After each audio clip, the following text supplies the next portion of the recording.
Profesor, Mirësie, përshëndetje. po flasim për Përshëndetje. jemi kandidati për deputet që nuk fitoi, por e rëndësishme është Ai vodhën. njeti. E di çfarë po flasim sot? Po. Çfarë do të thënë palloshi i gjatë? Çka ke çiki gjatë? Ati gjati e Ta banalizojmë. Flasim. Po ta banalizojmë njëri më i ndyrë se ky që kemi sot nuk ka parë Shqipëria në historinë e vet. Kush? Po palloshi i gjatë. Palloshi i gjatë nuk kupton atë që na drejton sot. Po ti edhe kish po kalon si gjatë. Tani faktikisht Kjo që parason gjithë. jo, kjo që më thua ti, me sa dinin time, është etiketimi që i vendoset atij që sot po na drejton. Kush e ka vendosur të etiketim? Unë po them çfarë kam dëgjuar, nuk thash se është unë. Ha, ja, Tani çka ke dëgjuar? gjithë populli e shan. Tani më falni sekond. Si mundet të tallesh me pensionistet kur i thua që unë do të jap një 15.000 lekë të reja për vitëri, kur në gjithë vitin i lë bukthat. Pra, e kupton domethënë se në gjendje në çfarë drejtjeje është ky popull? Mesazhe. E pra, e kupton se në çfarë drejtje jemi. Dhe pastaj pse domethënë na ankohen ata pse na Pra pse na- 15.000 lekë thotë janë pak apo jo? Po ku e lë popullin gjithë vitin bukthat, çfarë janë 15.000 lekë?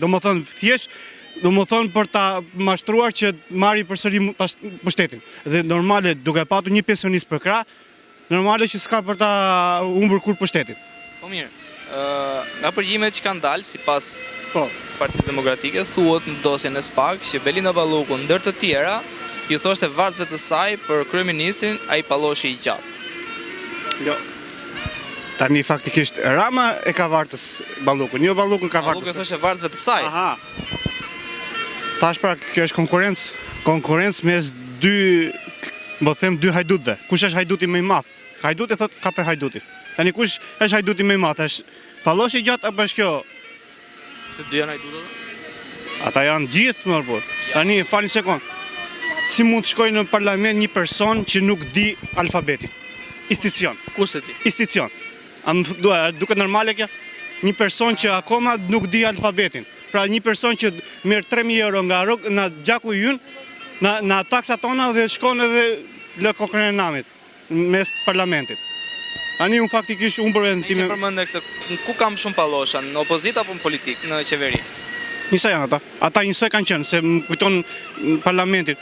Para 3 ditësh vdiq një person që duke se duhen shumë, por gjithmonë në Shqipëri të duan pas vdekjes. Pse pikërisht do më thënë shfaqen dashuri për liderin historik të së majtës kur vdiq dhe jo derisa ishte gjallë. Dhe vetë ai e ka pranuar që ka bërë gabim më të madh që i ka sjell Shqipërisë të palloshin e gjatë. Edhe ishte i pamundur për ta larguar nga pushteti. Dhe përderisa janë këta në parlament në 35 vjet, Shqipëria nuk ndryshon. Dhe unë nuk e kuptoj pse ky popull që ka ngelur këtu vazhdon akoma domethënë dhe pranon trushplarjen e këtij palloshi gjatë edhe atij plakushit. Popullin do prapë, do shumë. Tash pra, gjithmonë kjo dashuria për liderin ose është servilizëm, ose është ai që, domethënë, i ka vënë frikën politika, i ka vënë frikën. E kupton ti çfarë bëhet në këtë vend kur tjetri gënjehet me 50.000 lekë të famshme, me i thes miell të japi votën, është kulmi, të shkosh në një vend demokratik. Si përfundim Belinda Balluku me këtë që ka thënë ndaj kryeministit Rama, a thua se po merr fund politikisht? Më fal sekond, pse shkoi Belinda Balluku në Zvicër? Zvicër. Sepse në Zvicër është edhe ish zëvendës kryeministri që ka folur për Belinda Ballukun. Tani po mori fund Belinda, ka marrë fund gjithë. Do thoshti pse? Belinda është një nga kryesorët e megavjedhje në qeverinë e Shqipërisë. Se këta tjerët janë, po them unë, ndryshojnë vetëm postet. Ke rastin e kryetarit Bashkisë Beratit. Sot thonë Berati, kuptim një qytet historik që e ka lënë mëshirë fatit. Bëhet urak atyre kur nuk ka rrjedhje lumi. Apo ku do di unë, ngre droni Ata do bëjnë urë ku ka ujë. Kur s'ka ujë do bëjnë urë. Po, jo, po them, për çaj shërben ura një fshati kur nuk ka njerëz. Çfarë i shërben një qytetari droni që ngre ish kryetari i Bashkisë Beratit, që sot është ministër, se do të flas për këtë gjë, tepër jo se jemi para zgjedhjeve, por sepse këta mundohen që të hedhin hyjsyve njerëzve me punën e dështuar që kanë bërë. Duke filluar nga kryeministri, ministrat, deputetët edhe ish kryetarët e Ja kanë arrit.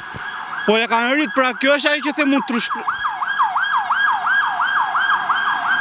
Ja, duket që e fugoni burgjeve, transferojnë në përgjykata. Si mund të vritet një gjyqtar në Shqipëri aq kollaj? Pra, siguria publike sot në Shqipëri është në nivele ekstreme. Atje në Kalat Beratit, policia bashkiake e Beratit e lejon një person, domethënë në atë lloj mënyre, të varsi babajnë e një fëmijë në sy të fëmijës. Është turp.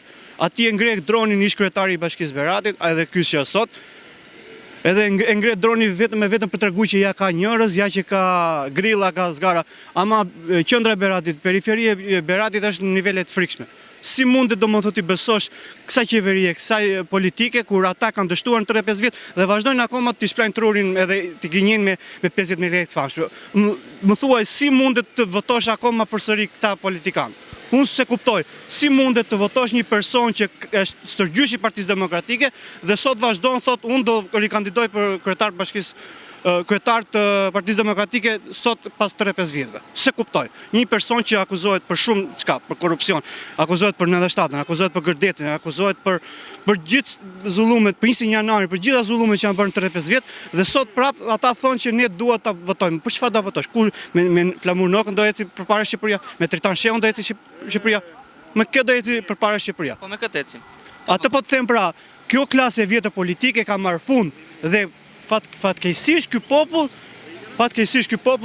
me 50.000 lekë të famshëm gënjehet në trushplarje. A kupton domethënë se në çfarë gjendje jemi? Dhe faktikisht tani më thunë unë do të kujtoj një komedi të mallit Koçet e Vole kur i tha ju na keni bërë, na keni sharë, na keni thënë gjëra dhe prapë na votoni. Dhe fatkeqësisht ky popull është në këtë gjendje sot, sepse vazhdon të voton përsëri këta që i lë pa bukë. Ja, pensionistësh, me 15.000 lekë në gjithë vitin, kur me 200 euro muaj, kalohet me 200 euro, e famshme ajo ministre ekonomisë. Do rriti pra pensionet, dije tha kryeministri. Po pra të po them, me 200 euro, a kalohet muaj? Me një pensionist, kalohet me 200 euro muaj, sa të paguajë drita, po për të ngrënë, po ata faktikisht ka një të mirë këta pensionistët, se e ka marrë shtëpi nga shteti. E kanë marrë shtëpi nga shteti, se po të shikosh sot të rinjt, thoj të rinjve me 600 euro në këtë Tiranë që jemi sot, me këtë ritëm kolosal të çmimeve, jo vetëm të apartamente, po të gjithçka. Pra, më thuaj, si mund të jetojë një njerëz sot me 600 euro mes Tiranës? Zgjidhja? Vetëm ta arrestojnë Ballukun. Balluku është pas Ramës, po su arrestuar Ramës, faktikisht merre futeti. Sot ke zëvendës kryeministrin Arati. Sot ke një kryetar bashkie, se do të flas edhe për këtë gjë, një kryetar bashkie i cili akuzohet për korrupsion dhe gjykata kushtetuese jep vendimin vetëm se ai thotë që un jam shkarkuar padrejtisht. Po mirë, je shkarkuar padrejtisht ti, je shkarkuar nga bashkëpunëtorët e tu, nuk je shkarkuar nga kryeministri. Pra ata që deri dje ke mbill pemë, ata sot shkarkuar. Dhe vendimi i gjykatës kushtetuese, domethënë është për shkarkimin e tij, por në faktikisht ai duhet gjykohet nga SPAK-u. Dhe e kupton se çfarë niveli jemi. Gjithta punësit e bashkisë, pa pikën e turpit, shkon te SPAK-u dhe mbron atë që akuzohet për pastrim parash, për korrupsion. A kupton se çfarë niveli jemi? Pra ne jemi një popull servil, një popull servil që lëpije për një coprok të turshme, e pafalshme, domethënë një grumbull personash që punojnë bashki dhe shkojnë atje e mbrojnë një person që është akuzuar për korrupsion, për pastrim parash. Nuk di unë çfarë të emrit i vë kësaj gjë. Vetëm servillik, vetëm sahan lëpirës, lehaqën të këtij vendi. Po flasim për aktualitetin. Po tani më thuaj, si mundet domethënë gjykata kushtetuese të thotë, dakord, okay, ka të drejtën e vet, zbazohet një gjykatë kushtetuese, sepse i doli presidenti dhe kryeministri para. Ka pyetje zotëria për ju. Po. Dhe mikrofonin, që ta dëgjoj. Si mendon që ta zgjidhim? Si ta zgjidhim? Më fal, do të pyesja çfarë moshe ke? S'ka rëndësi. Si mundet domethënë sot Shqipëria të ekzistojë?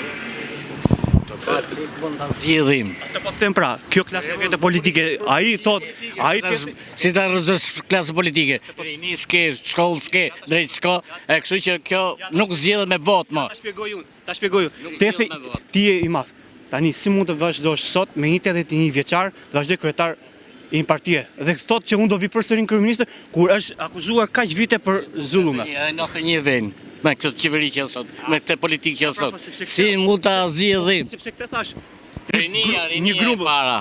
Ku ke rinia iku. Kështu që do vazhdoj kjo, jo për 20 vjet, 30 vjet, por edhe për 100 vjet. Miru pafshim. Ke shumë drejt. Kjo ishte super mbyllje. Jo, ka shumë drejt. Që rinia është në fajtore. Ama kur një popull shkon dhe mbron korrupsionin, çfarë pret nga i popull? E kupton se në çfarë niveli jemi? Vetëm të bësh analizë kësaj gjëje, tregon që ky popull ka dështuar.